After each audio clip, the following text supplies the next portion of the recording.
Okay, my name's Nick. I'm an alcoholic. Hey, Nick.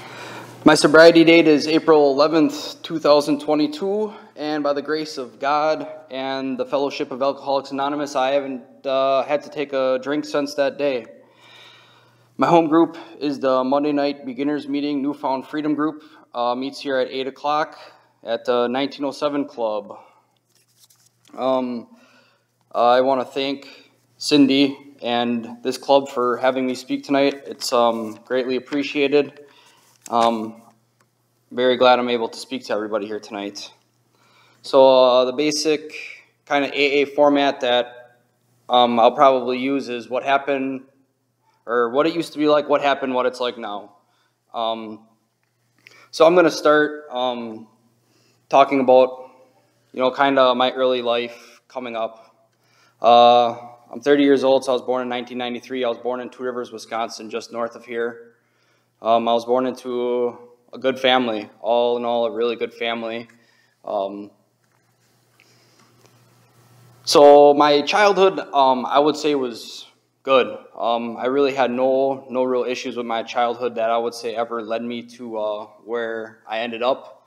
But the one thing I will say about my childhood is that early childhood, I always really enjoyed, and I didn't really necessarily think about this much until recently, is that I always really enjoyed things that were, gave me a lot of thrill, a lot of excitement, and I always wanted to have a lot of fun. And I guess you could say that that's probably common for almost all children, and that's fair. And but I was no different. I always wanted to do things and do them as much as I could and get as much excitement out of life as I could, and I like to ride my bike and a scooter like at the skate park in Two Rivers and, do as much as I could, and do as exciting things as I could. Go fishing, catch the biggest fish as possible.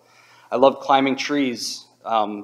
6, 7, 8 years old, I used to climb trees as high as I could. I broke my wrist twice doing stupid things as a kid.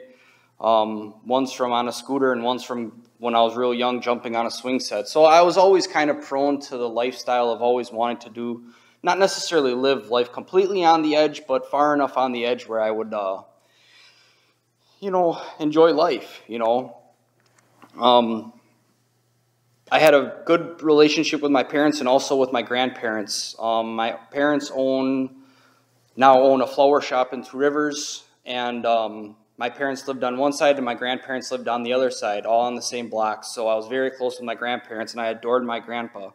My grandpa Dominitz was my role model and my hero for most of my life, and I loved him very deeply. And I had a really good relationship with my grandpa until he passed when I was a junior in high school, and that was tough for me. But anyways,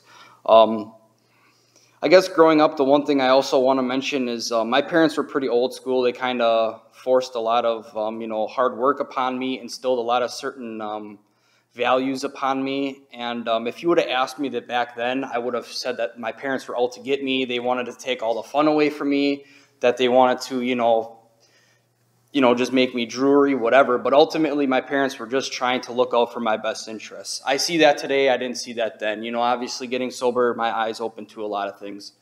Back then, never saw it like that. And, from an early age, my parents, I don't think they're alcoholics, but my parents did like to drink. And the book, it says, drinking means conviviality, companionship, colorful imagination, joyous intimacy with friends, and a feeling that life is good. And this is what I saw in my parents and their drinking with their friends, their social groups. This is what I saw, and this is what I thought was normal. And that's what I thought my life could be. My parents were, successful as far as I could see. They lived good lives. They had good social status. They had, a lot of things. They always provided very well. And alcohol was a part of their life, so naturally I thought alcohol should be a part of my life growing up, right? So I was never really too deterred from alcohol when I was growing up. I never had, any bad experiences with it. My parents always just used it socially and respectfully. And I thought that was going to be my life too, So yeah, I had exposure to alcohol pretty early on. And the other thing, and drugs are a part of my story too, which I'll get into, but my parents always told me that drugs were really bad. They were illegal, they were bad, and school, the public school system actually did a really good job in teaching me that drugs were bad, and I truly thought that. I would see anti-drug things on TV, and I believed that drugs would ruin my life, would be bad for me, and I did believe that because that's what I was told until, I started hanging out with some of my friends. My friends' brothers would come around, older guys, they had been smoking some pot, and they'd be sitting on the couch having the time of their lives, same thing like I said, conviviality, good companionship, friendship, these guys, and it was completely contrary to what I had been taught in school. These guys, and I was always that thrill seeker. I wanted to have fun, and it looked like these guys were having fun. So again, the school can't be right. These ads can't be right. I see it in front of me. I see evidence to the contrary that drugs are bad, right?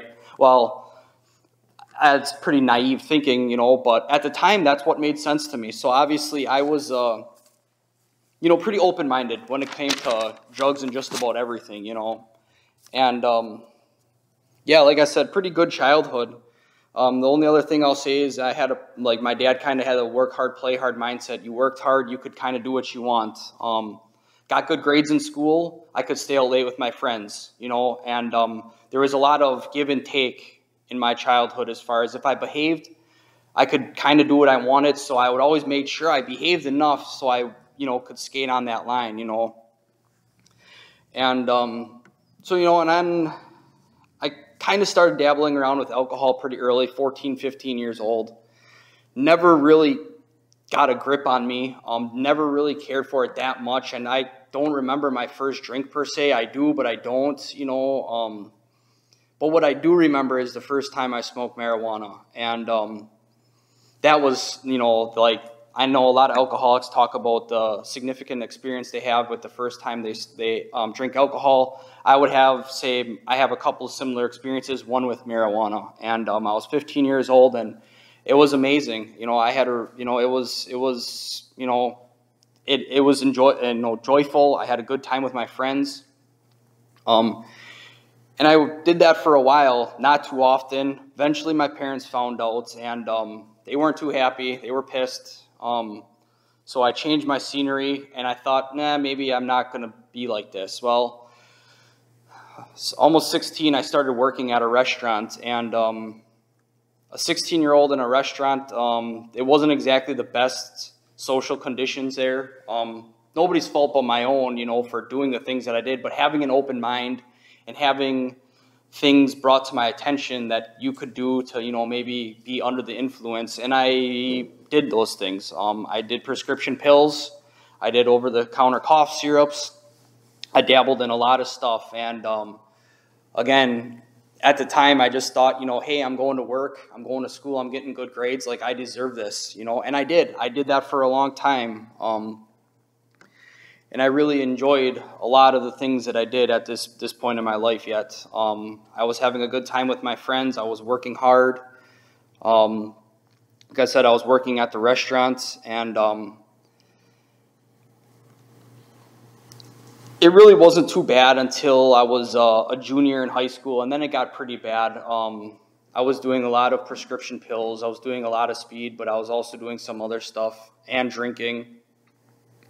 But one point was probably that really led to a shifting point when my parents kind of found out is when I was under the influence of benzodiazepine, Xanax, and I was actually delivering the flower van with my grandma as a passenger, and I came back, and my parents, they could tell I had taken too much, and it was not good. They knew I had a problem right then and there. I didn't think it was a problem, but they knew it was a problem, and that's when I started seeing a psychiatrist because they thought that would help, and it didn't. I lied to him. And that went on for a couple years. I was always, again, doing enough to not get in trouble, but doing enough to satisfy myself, Kind of went through high school, got relatively good grades, took the easiest classes I could so I could work and hang out with my friends, do whatever. I knew I wasn't cut out for a good degree, and I wasn't going to go anywhere like a 4-year school. Really what I thought from an early age on, I thought I was going to just walk into my parents' greenhouse after, a certain age and just run it for my dad, and that was going to be how it was. Very, very selfish, very naive thinking of me at that time in high school, thinking that that was even a remote possibility. Number one, I couldn't be trusted, obviously, and it just wasn't in the cards. But anyways, I went to school at LTC for horticulture. They had a 2-year program out there. I thought this will be pretty nice. I can just drive out there, and I'll breeze through this just like I breezed through high school. I'll prove to my dad I'm true about this. I'm going to do this, And the summer before I went to LTC, I had my wisdom teeth pulled out. And this was one of the tipping points. I really hadn't been a huge opiate user until this point. Got my teeth pulled out, and he gave me a big script of Vicodin. And I had abused them, and that really started something in me. And like I said, I probably had, alcoholic and addictive tendencies before this, but that really took off. I started buying things off the street from other prescriptions from people. I burned through a lot of money. I had, quite a bit of money saved up through high school, working through high school. All that money was thrown out the window in a matter of a few months. I couldn't keep going to college. I sustained that for, like I said, maybe 3 months of college, and eventually the wheels fell off real quick. And I thought it was my parents' fault. They thought it was my fault, whoever's fault it was. Obviously, it was my fault, but ended up deciding, I knew the pills were bad, and I was still seeing my psychiatrist at this time, and this was the first time in my life that somebody had called me an addict. He said I was a drug addict.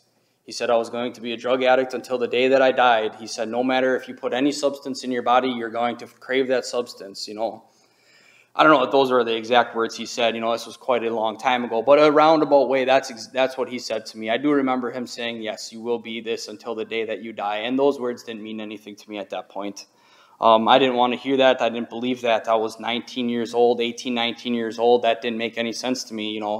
I had pretty good problem-solving skills when it came to a lot of other matters, and I thought, that if I applied those hardworking skills, this, that, the other, to, drugs and alcohol, I would be able to skate away. So at this point, I decided living at home with mom and dad, no thanks. I wanted to move in with my 2 friends, Brittany and Jesse, and they were really, really good friends to me. They loved me a lot, and I loved them. And, they told me, and no fault to them, but they said, pills are your problem. But if you just smoke pot, you come live with us, just smoke pot, your life will be great, And I believed them, and they truly believed in their minds that was what was best for me. A little bit of alcohol here and there, but I did that. And I was okay for a couple years, but, other things started sliding back into the picture, other prescription pills. And even then, I could tell I was alcoholic. I had alcoholic tendencies. No matter what, I could never get enough. I lost control immediately. Every single day, I could never get enough, whether it was alcohol, pot, anything, And this is when it really started to play in. And this is also, when I was doing the painkillers, this is when I started stealing, lying. These are, looking back at it, these aren't normal things that people do day to day. But at the time, I didn't pay it no mind. I didn't pay that any attention. I didn't think that was a big deal. One time my dad had caught me. I was in my grandma's house. They were both in the greenhouse. I knew where my grandma had kept some money, and I was in her house, and I was stealing money from her, and I didn't care. I really didn't care. I was so spiritually sick at that point in my life, I didn't think it really mattered. I thought, whatever justification I had, I thought that I was entitled to it. I thought, I'm part of this family. I deserve that much money as much as the next person, which couldn't be further from the truth. But illusion of control, zero control with any substance, Anyways, I was living with them 2 people for a while, end up moving back in with my parents. And this is when my alcoholism started. I moved back in with my dad, and he knew I was doing some pot, and he said, you know what, Nick, live at the house. And again, no fault to his. He loved me more than anything, and I love him so much. But he said, you come home, you work, you can come home, you can have a couple beers every night, like, like you're supposed to, like a good true Wisconsinite, right? And I did that. I did that for a while. I would go to work. I started working at a food production plant. I'd work 10, 11 hours. I'd come home and I would get drunk every single night. And he didn't necessarily think it was a big deal, and I surely didn't think it was a big deal. You know, I thought I had this thing figured out. Well, like the story I told before, the other things started seeping back in slowly but surely, like they do. You know, I started with other stuff. He found out. I lived with them for about 18 months. Didn't like the other things, the extracurricular activities I was doing per se, and we came to a mutual agreement that I shouldn't live at their house anymore. And I moved out. I got my own apartment after a short stint with my friend in his basement on his couch, living like a bum. You know, I had some money saved up from living there. I got my own apartment. And this is really when the alcoholism really started to progress in my life. I didn't necessarily care so much about the other drugs, but the alcohol became important to me every single night. Even, you know, eventually it was during the day. I started working at a veneer shop in Two Rivers. I was a very good worker during the day. A lot of prescription pills during the day, and a lot of alcohol at night to go to bed. And I rode that roller coaster for many years.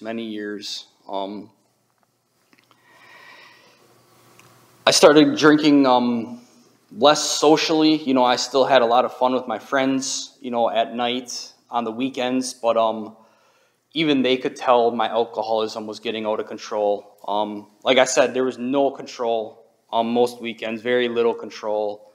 When I would start drinking, it would always lead to something. A lot of times me vomiting, getting violent, passing out random places. You know the stories. I'm no different. I'm just the same. And it happened to me. And I guess I still thought at this point, you know, I was probably in my early 20s, 22, 23, 24. I thought that I was a kid yet. I still had control. I could still do this. I was just going to grow out of it. And I think the people around me probably thought that too at some point. Maybe not. I guess it really doesn't matter. But I thought that eventually I was going to be able to control this thing and that I was going to be able to drink socially. I was going to go out and I was going to be able to do these things. Well, unfortunately, that really wasn't the case. It just got worse. I eventually started drinking during the day. Before work, I would drink whiskey, slowly ration whiskey through the day. And I had always done prescription pills during the day, so I didn't really, you know, I crossed that bridge. You know, there's a lot of people in recovery that, you know, that's like a really thing that they'll never do is they'll never drink during the day. They'll never drink at work. They'll never get high at work, whatever. I crossed that bridge extremely early on. I was always under the influence, whether I was at work, whether I was driving, it did not matter. And for me, that was like once I crossed that bridge, unfortunately I crossed it early on, I was never going to be able to revert that. As an alcoholic, I was never going to be able to go in the opposite direction. I just continuously got worse. My story, again, is not really a lot different than anybody else's. It always got worse, never better. And it did. It got worse and worse and worse. Drinking at work, drinking every single day, every night. And the blackouts particularly were on the weekend, every single weekend for sure, sometimes during the week, but 100% on the weekends. That was like my go-to nights, Friday, Saturday nights, it was on. I would start drinking on Friday nights, go to my friend's house. I had a dishwashing job on Saturday. Sometimes I don't know how they even kept me there. I would work full time and then a dishwashing job on the weekends, and I would be loaded. And they would probably smell it on me. They didn't care. They just were like, whatever. Would be so obliterated, wake up Sunday morning, just continue drinking, never sobered up. Sometimes a little bit on Monday morning, but not really. There was a lot of ups and downs, but mostly downs. Well, I would say probably I would cite one of the worst experiences with alcohol in that period of my life. I had been drinking at a tavern pretty close to my apartment, real shithole apartment, but I loved it. Real shithole apartment. only about a block away. I had gotten real intoxicated, went to an after bar, increasingly more intoxicated, went up to my apartment, somehow made it up to my apartment, got into my shower, and for whatever reason, I don't know why, when I was really, really, really under the influence, I love to lay down in the bathtub, turn the shower head on, and just lay there and just let the hot water hit me. For whatever reason, I turned the valve or the stop up, so the water was filling up. Well, lo and behold, I passed out in the bathtub, and the water was dripping down to my neighbor's apartments. Paramedics came in 4 or 5 o'clock in the morning, I don't remember. Took me in an ambulance to the hospital on Memorial Drive in Two Rivers. They thought I was trying to kill myself. I don't think I was. I really don't remember.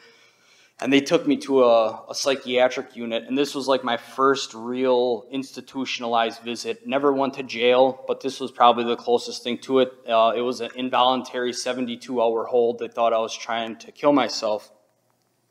And at this point, I didn't think I necessarily had a problem. You know, it was just one of those things where I remember this was on Saturday night, Sunday morning. I saw the doctor on Monday, and he kind of asked me, hey, what's up? And I said, I just drank too much. I don't have a problem with drinking. It just, I don't know, for whatever reason, it got out of control this one time.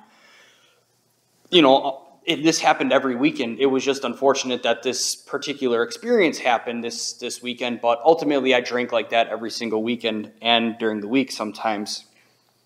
But, like I said, I didn't have much of a problem. It's just alcohol, right? You know, it's not a big deal. True alcoholism, and I didn't want to see it. Not long after that, you know, still ups and downs with alcohol. I was again still working at the veneer shop, just barely, you know, being a functional employee. But you know, I had certain skill sets there that were desired as far as grading the veneer, so they kept me on board. They thought I did a pretty good job certain days, and it was enough to keep me employed there and on pretty good terms, as a matter of fact. But anyways, there was an individual working at this place with me, and this is the part of the story where my life went from really bad to extremely bad really quick. I was introduced, and one thing I should mention is at this point in my life, like I said early on, I thought I was, you know, like had this great destiny to run the flower shop. My parents are 4th generation owners. I thought I was going to be 5th generation, thought I was going to walk into the door, right? I had this grandiose ideology for my whole life that I was just set out, like this was in my blood, you know, all this, that, the other, like I was just destined for it, right? Eventually, this dream faded away, you know, and one day, my mom calls me. She says, we got some news. I say, sure, shoot. My brother-in-law, upstanding member of society, great person all around the board. Just a really good person. Like, there's nothing really much bad you can say about the guy. They said, we think we're going to take him in. You know, we're gonna, my dad wants to train him. We want to train him to take over the greenhouse. And, this news, I was happy in a sense, but ultimately, if I thought I had any purpose to really live on this earth anymore, that was probably it, and it was gone. And obviously, it's nobody's fault but my own. You know, this was like my own delusional thinking, my own grandiose thinking. And so again, at this point, really anything that I had cared about was kind of out the window. So I really was just open for anything. Drink as much, any drugs, whatever was going to come into my lap, I was not going to say no. I really could care less. And it did. Of course it did. You know, you look for it, or if your mind's open, something bad's going to come. The devil's going to be right there waiting for you, and he was. I was at work, and a fella introduced me to what I know now as fentanyl presses. At the time, they were pressed out to look like just oxycodone 30 milligram tablets. They were actually fentanyl tablets. And I just thought, you know, I could be like just a recreational user just on top of the alcohol and stuff. Well, that stuff's pretty addicting. And with my alcoholic and addict tendencies, I became extremely addicted very quickly. And, you know, for most of my life, my adult life, I should say, there was really never a fight, whether I was going to get high or whether I was going to get drunk. It really didn't matter. It was just a matter, the biggest thing for me was a matter of, was I going to control it, how I was going to control it, right? You know, I knew that I was going to do something, but it was just a matter of how I was going to be able to control it. And of course, I thought with this too, you know, I thought I was going to be able to control it. I knew I was putting hard substances to my body, but for whatever reason, I thought I was just going to be able to do a little bit here and there. Not the case, not the case. Quickly found even, you know, heroin and just real fentanyl. And this was, like I said, spring of 2020, spring of 2020, and it was a real short run. And I had already been, you know, kind of on the ropes already from drinking and doing prescription pills for years. And this brought me to my end very quick. Started to lie to everybody in my life, even more than I already was, which is surprisingly even possible. I started to steal from my parents. They lost all trust in me. Started to, you know, con my friends. Hey, I need money to pay my bills to keep the lights on. And I'd tell the same lie to all my friends. You know, and I had pretty good standing with a lot of my friends. And a lot of them would believe me, or I would say, hey, can I borrow $40? I'll pay you back 60 on payday. You know, and eventually, between doing that and just the whole run around with all at this whole stuff, you know, my money was gone so fast. It was gone before I could even, you know, work for it. Stealing from my parents, my mom enabled me, unfortunately, a decent amount. She didn't know what to do. That's not her fault. You know, she loved her son and I loved her.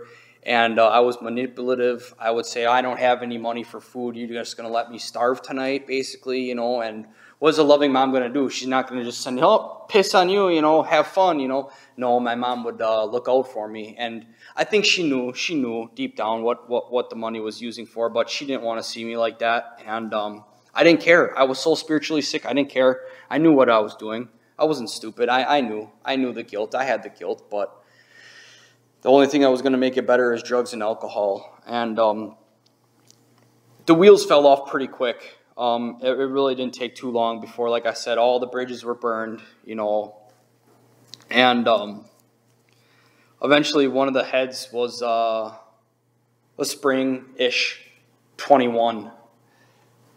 I was in my parents' house. They had been wise to me at this point as far as me going in and taking what wasn't mine per se. And I was in there, and all of a sudden I was in my parents' bedroom, leaving my parents' bedroom, and my dad had come in and he had caught me red-handed. He caught me.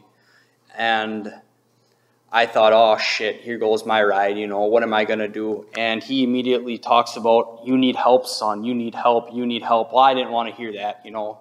But I thought the only way I was going to win any trust back so I could continue to do what I was doing was to get help, quote unquote, get help, right? And in all reality, I did want to control my drinking and using better. I did. I really did. I didn't, at this point, I knew it was getting out of control. I didn't necessarily want to stop, but I knew that I needed to manage it better, right? Or I thought so, right? So I went to detox. This was my first detox in 2021. I went down to Rogers, 3 days, barely enough. I barely even got physically sober. They gave me Suboxone, I was out the door. Mom, Dad, I'm better. I'm going to go to this IOP they set up for me. Never went. I'm going to do this, that. Didn't follow through with any of the doctor's appointments. Didn't care. But I'm better, right?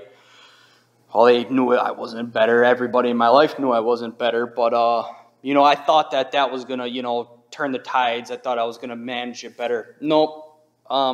Just the same stupid game in my head I wanted to play over and over. And that was a long summer. That was a really long summer, constantly sick every single day, withdrawing from opioids and alcohol every single day.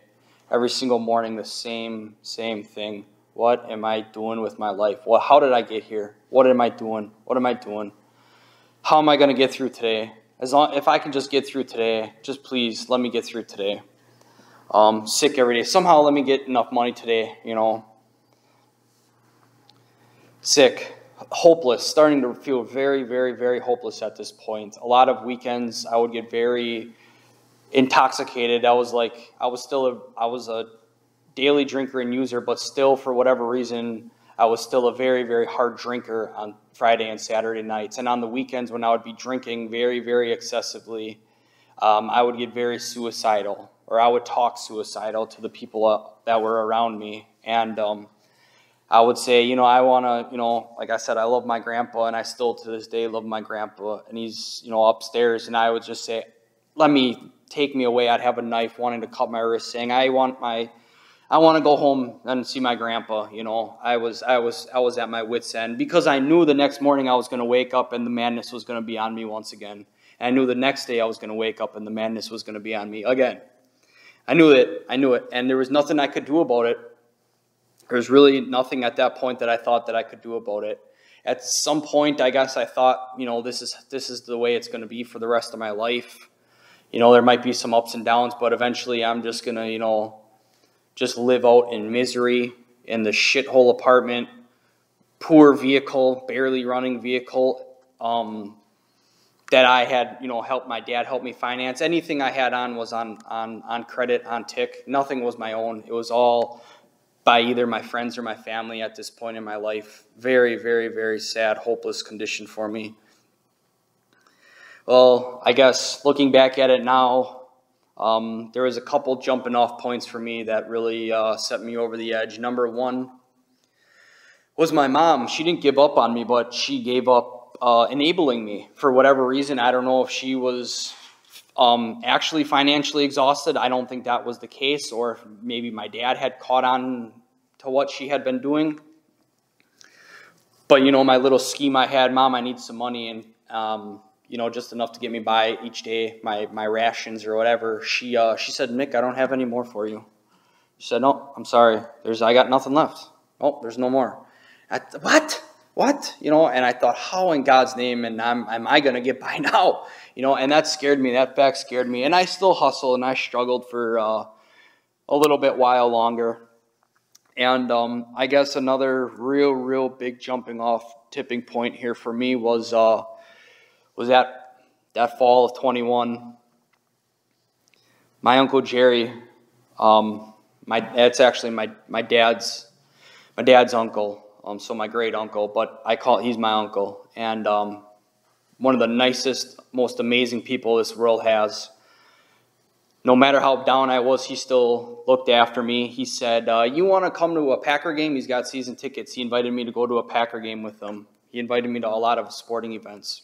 Still loved me, and he's still, to this day, an amazing person. But he said, let's go to a Packer game together. I said, all right, sounds good. And I think I want to say it was a Monday night game, honestly.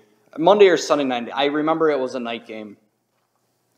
And not sure how I had come up. I don't think I had come up on any money, or I had money, and I was unable to get drugs, and sometimes that wasn't a big deal, but I had these obligations to go with my uncle, right? And we're at the Packer game, and I'm sick. I'm dope sick. I'm coming off, and and normally at these functions, I'm drinking, slugging beers because he's buying, so I'm drinking them as fast as he'll buy them, and I'm sitting there, I'm drinking white soda, I'm drinking Sprite, and he's looking at me like, what is going on with you? This is not normal of you. And he didn't say anything, bless his heart, and he still never did till this day, but he probably knew what was going on, or had a pretty good idea. We ended up getting into his truck, driving home. He lives out in Tish Mills, north of Two Rivers, on a back roads. He's going about 45 miles an hour. I'm embarrassed in the back seat. I need to vomit. I'm getting sick now. I'm getting real sick. I stick my head out the truck of his window, and I start vomiting profusely, dry heaving most like. Dry heaving. My glasses go flying off my face. I thought, oh boy, that's not good. I got to drive to Manitowoc tonight in the dark without my glasses now, because I got to go see the man here in an hour, So he says, you want me to turn around? I said, no. I said, it's only going to get worse. I didn't say this to him, but I'm thinking, no, it's okay. I told him it's okay. I don't know what he was thinking. I told him, nope, just keep going. He kept going. I was seeing somebody at the time. I took her glasses.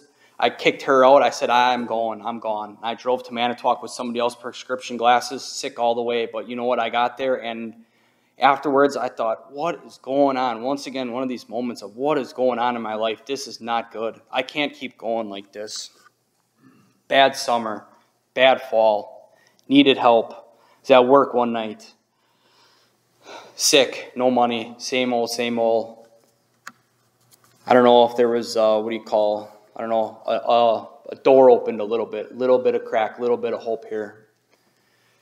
I left work 5 o'clock. I worked 3 p.m. till 1 a.m. Left work 5 o'clock. Knew my parents were closing up the flower shop. I opened up the door. I said, Mom and Dad, I need help. I know they took one look at me and they knew what time it was. You know, they're not stupid. They knew what it was, and I said I needed help. I said, first I need money tonight to get me to tomorrow morning. And lo and behold, or I think I lied and I said I needed to pay off a couple guys before I go to treatment, so I don't want them coming to burn down my apartment, you know, when I'm gone and I owe them money, right? So they gave me some money. I did what I had to do that night, and the next morning I did it. I went to detox once again, and this time there was some more hope for me. And I kind of knew that the end was coming. Went to detox again. At detox, I knew I needed more than just a couple days. Knew I wanted to get physically sober this time, right? I knew I needed to get physically sober. 3 days was enough, 7 days was enough. I wanted to go to the 30-day inpatient. I did. I went to Nova up in Oshkosh. One quick story I want to tell about my first night in Nova. Hope. This was the first time in my recovery I experienced any resemblance of hope. There was a guy there who spoke that night, the first night I was there. Incredible story. He shared a lot of intimate details about his life and how bad he was, where he had been, and objectively, I would say he might have been a little bit farther down the scale than me, but he was sober. And I thought, for crying out loud, if this guy can get sober, why can't I? You know, and like I said, that night, that gave me hope. That gave me a lot of hope. It didn't get me sober, but it gave me a little bit of hope. And 14 days at Nova, test me for COVID, positive, send me home. Following day, I totaled my car, high, dope, totaled my car, somehow didn't get in trouble, broke my ribs, busted myself up pretty good, went back to, well, I thought, hey, they're going to send me home and let me come back. That's a free pass, right? Yeah, real good thinking. Got back after those couple days home, went back for another 14 days. Had been some guys in there. They knew, they'd been around the block long enough, around the ringer, you know, they knew. I said, I'm going to go back home, I'm going to go back to my job. They're like, you can't do that, you know, you're going to go right back to it. I thought, man, maybe these guys are right, and they were. But went down to Milwaukee after those next 14 days, went down to Milwaukee, sober living. This is my first shot at staying sober outside of a treatment center in a sober living house. Failed miserably. Immediately drinking. Needed to pass a breathalyzer every night. I'd drink a little bit in the morning, just enough to get me going. You ride that roller coaster long enough, you're going to fail. About not even a month down there, and they kicked me out. One quick story, I was at a meeting down at the Pass It On Club. This is where I had my first meeting at that Pass It On Club down there. It was a Friday night campfire meeting outside, real nice meeting. And but there was a couple meetings I attended there, and I had been drinking whiskey yet. Went into a meeting, whiskey on my breath, just an absolute mess. And they had known it, and they said, you want a first step meeting? Because they could probably smell the booze on my breath. I said, I don't need a first step meeting. You know, I've been to meetings before. What are you talking about, first step meeting? He said, we think you need a first step meeting. I said, I'm okay, you know, I'm okay. They said, we're going to have a first step meeting. Well, they knew better than I did, and we had a first step meeting. Didn't get me sober, but like I said, got kicked out of there. It's where it landed me where I am today, Sheboygan. Somehow my mom got a number for Pathways Sober Living. I figured I don't have no money. I don't have no place to go. Might as well take another crack at another sober living house, right? And I did. I came up here. They said you needed to do an IOP program. I said, okay, you know, I can just skate through that, drinking and drugging. They didn't have a breathalyzer every night, so I was getting relatively intoxicated every night at that sober living house. First day at IOP on a Monday, I had been drinking the night before. I failed the breathalyzer. I failed the drug test. I thought, oh, cray, this is it. I'm done now. Well, they let me stay for whatever reason. Let me stay. Pathways let me stay. You know, I went through their IOP and I got on the Vivitrol shot. And that IOP helped me. You know, it held me accountable. And ultimately, a huge reason why I think I stayed sober is I really had no other options. If I was going to do it again, I was gonna be left on my own. My parents were done with me at this point. You know, second time moving me from Milwaukee to Sheboygan, they were tired, understandably. And you know, I went through their IOP and I started working at Pick and Save. And I got on the Vivitrol shot. I started coming to some meetings. I asked somebody to be my sponsor. He's in this room tonight. And you know, I kind of started working a program. Not good, but I started a little bit. I started getting my toes into AA. I started going to a lot of meetings, and but I still had that reservation in the back of my mind that, you know, maybe I could drink, maybe I could drug here and there, right? Small reservations, not severe. That was January. I gotten sober like January, I think it was 7th, for the first time I had any real sobriety outside. It was January 7th, and I had held on till the beginning of April with reservations, obviously. And I started working. I got promoted at my job very fast there at Pick and Save here in town, where I still am. I love my job, and things looked really good really quick, right? I got promoted. I was coming up on some money. I had paid off a lot of money, you know. I was doing really well. Thought, well, maybe one more time, right? My Vivitrol had expired. I had like 4 or 5 days before I was to get my Vivitrol again. My Vivitrol expired. I thought, hell, why not? Let's do it. I'm doing so well. Look at me. I had money for a new vehicle, or a used vehicle, but I had money. And I relapsed. I got high again. And at that time, I had and I knew then, I had known what I was, but that signified that I am an alcoholic to the core. First time, within the first minute of getting high that time, it was like it was right back to it. Just obsessed, immediately obsessed. Again, right back to it. As soon as I put that into my body, it was like I was right back there. Couldn't get it out of my mind every single day. And that's what I hated more than anything, truly, in the beginning days of sobriety, is that I just could not shake the thought of getting high and drinking. That's all I could think about all day, every day. And like I said, when I had relapsed, that was you know, on my mind. I knew what I was. My mom, thankfully, could tell immediately that I had been getting messed up. Didn't know this until a couple months ago. She had actually called my sober living house manager and told him, like, hey, Nick's acting funny, piss test him, you know. And she never told me because she thought I'd be pissed, resentful. And I probably would have been. Honestly, honest to God, back then I probably would have been.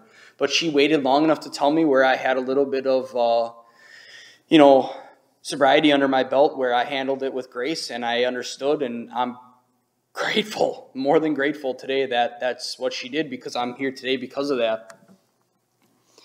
After my relapse, sponsor said, we really need to get to work. Got to start doing some stuff here. And not only step work, but, you know, other things, you know. And that was April 11th. And that's when my attitude changed. That's when I believe, looking back at it, right after April 11th, I had my first spiritual awakening. I was sitting at the Culvers on Taylor Street with my mom, sitting on the thing. Right against the window, having lunch with her, and she said, what are you going to do, Nick? Pathways wanted me to go back to IOP again. My job wanted me to continue to work full-time, so I was going to have to juggle those two things. She said, what are you going to do? I had a van I could have lived in. I had somebody had in my life I could have went and lived with. And I thought about taking that easier option, but for whatever reason I didn't. I said, I'm going to do this, you know, and I did. And how did I do it? You know, it wasn't easy. It took a long process of thinking, you know, how am I going to do it? But I'll tell you what, that first month, I stayed busy every single day, all day, busy, busy, busy, busy. And after that first month, when I was done with IOP, I continued to stay busy. If I wasn't at work, I was doing something with one of my housemates, or I was doing something here at the club, or I was staying busy. I never liked giving myself too much idle time because I knew what was happen if I gave myself idle time. Stayed on the Vivitrol shot. I came to a lot of meetings early on, lots of meetings. One big thing, I learned a lot in the meetings too, learned a lot in the meetings, and also I learned a lot living with people who are also new to sobriety. I learned a lot from old timers who had years of experience, but I probably learned just as much as the guy right next to me who only had a few days, a few weeks, because I tell you what, there was lessons all around me, and thankfully I was wise enough and with the guidance of a sponsor to keep my eyes open to see the things around me and learn the lessons around me, and I did. I slowly took these things in, staying busy, going to meetings, learning what people had to say, listening to what people had to say. There's just a couple meetings I want to just have an extra gratitude for. One was the Big Book study here on Thursday night, the 6:30 Newfound Freedom group. That was, I learned probably more about life and a lot of recovery, but a lot about life in certain situations. One, that was, I think, the meeting Seamus referenced when he introduced me, and got a lot of advice and heard people get advice in that meeting that I could apply to my own life. And the Friday night candlelight meeting here too, there's a lot of old wisdom in that meeting. And I just loved the mood of that meeting. No lights, very dim lit, and a lot of really good things were said. Helped me change the trajectory of my life and put it on the right path. Another thing that really also helped me was my sponsor starting to give me some responsibilities, if you would want to call it. And those responsibilities definitely helped me substantially. They were pretty, not huge, but on Monday nights and Thursday nights, he would have me lock the doors with that little key, and then he would also have me count the money and count the people. For most people, that doesn't really much seem like a huge task, but to me, that was monumental in my recovery. Those days meant a lot to me. That little bit of service really, really, really, really helped me. And then eventually, he asked me to help him start serving coffee behind the coffee counter. And I was so thrilled when he asked me to do that. I was on top of the world. I felt like $1,000,000. I felt like I belonged. I felt like I was a part of something here. I felt like I was trusted, which that was a huge thing I haven't had in a long, long time, but I felt trust. I felt I was doing the right thing. I felt that I had a purpose. Never felt that I really had much of a purpose in life. And it helped. It helped substantially in my recovery. I had a van. I didn't trust myself in my van for a long time, but when I did, I started doing exactly what my sponsor did for me, picking people up for meetings. That helped me also substantially in my recovery. He never asked any of us for a dime, and I knew I had to do the same thing if I wanted to, follow in the same footsteps, and I did. I never asked anybody for money. I would pick anybody up. I went out to Kiel sometimes multiple times a week, 3-4 times a week to Kiel, bring people here for a meeting, bring them back every night. Never asked for anything, never would, never wanted to. But I tell you what, that was amazing. I loved doing that. And it was awesome. I loved talking to the people, and it was awesome. It was good service for me. Other than the rides, I became a little bit active in another 12-step fellowship. And still a little bit to this day, but AA is really where I found my sobriety. Alcoholics Anonymous and the 12 steps of this program is really what guides me today. Another quick thing is that helped me felt like I was part of was after a little bit of year sobriety, there was fortunately a spot open on the board here at the 1907 Club, and I was asked this, or I don't exactly remember how it went down, but I eventually became a board member at the 1907 Club, and that felt really, really, really good. I felt not necessarily important, but I felt a part of. I felt like I had purpose. I had felt really good. I was asked to head the functions committee, and I did, and I still do, and it's keeping me on the beam today. staying at the sober living house for a long time. I was almost at the sober living house for 2 years. Eventually, they had asked me to help manage the sober living house. That was good accountability there for me. I had been put in myself drugs and alcohol in that house with people under the influence.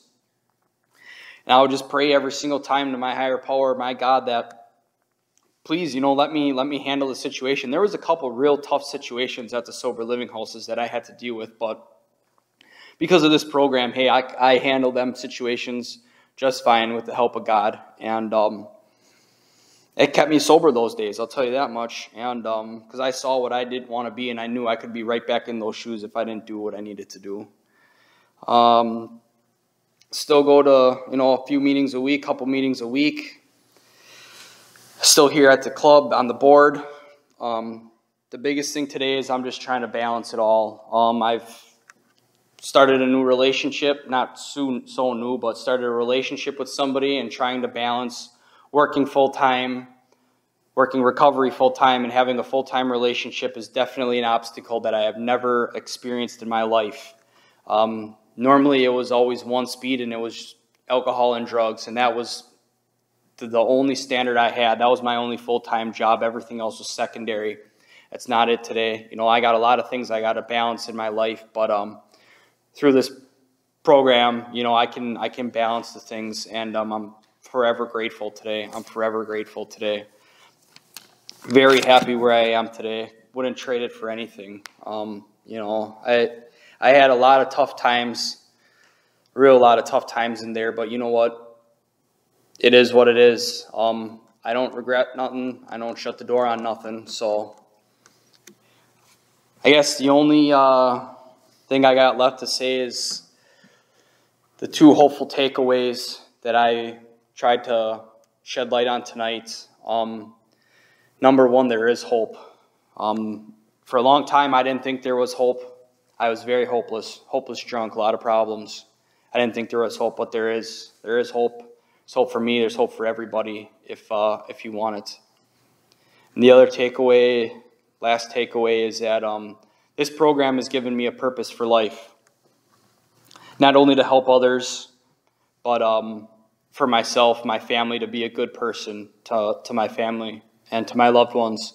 So I couldn't do that for a long time, and it's given me, like I said, a whole new purpose in life to do. And it's wonderful. It truly is wonderful. This is a wonderful program, and I love this program. And that's about it. Just last thing would be, I just want to thank everybody again for coming tonight. I greatly, greatly appreciate it. Thank you, my sponsor, for being there along the way for me. Wouldn't be without him or anybody else for this group. So that's all I got tonight. Thanks. I'll pass.